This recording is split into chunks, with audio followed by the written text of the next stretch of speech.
ഓരോ ദിവസം തോറും നമ്മുടെ കേരളത്തിൽ ഒരു മെൻസ് കമ്മീഷൻ്റെ ആവശ്യകത കൂടിക്കൂടി വരികയാണ്.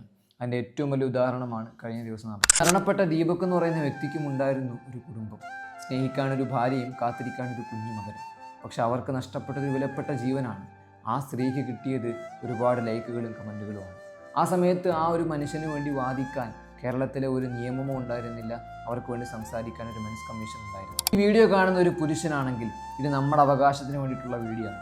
അതല്ല ഇത് കാണുന്ന ഒരു സ്ത്രീ ആണെങ്കിൽ നിങ്ങളുടെ ഭർത്താവിനോ നിങ്ങളുടെ മക്കൾക്കോ നിങ്ങളുടെ സഹോദരനോ ഒക്കെ ഈ ഒരു അവസ്ഥ വരുമ്പോൾ അവർക്ക് വേണ്ടി സംസാരിക്കാൻ നമുക്കൊരു മെൻസ് കമ്മീഷൻ അത്യാവശ്യമാണ്. അങ്ങനെ ഒരു മെൻസ് കമ്മീഷൻ ഉണ്ടാവുകയാണെങ്കിൽ ഞാൻ മനസ്സിലാക്കുന്നത് അതിൻ്റെ തലപ്പത്തിരിക്കാൻ ഏറ്റവും അനുയോജ്യനായ വ്യക്തി നിലവിൽ കേരളത്തിലെ രാഹുൽ ഈശ്വരനാണ്.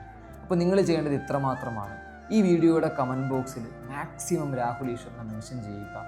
മാക്സിമം ആളുകളിലേക്ക് വീഡിയോ എത്തിച്ചു കൊടുക്കും. ഒപ്പം നമുക്ക് വേണ്ടി സംസാരിക്കാൻ ഒരുപാട് വോയിസുകൾ നമുക്ക് ആവശ്യമുണ്ട്.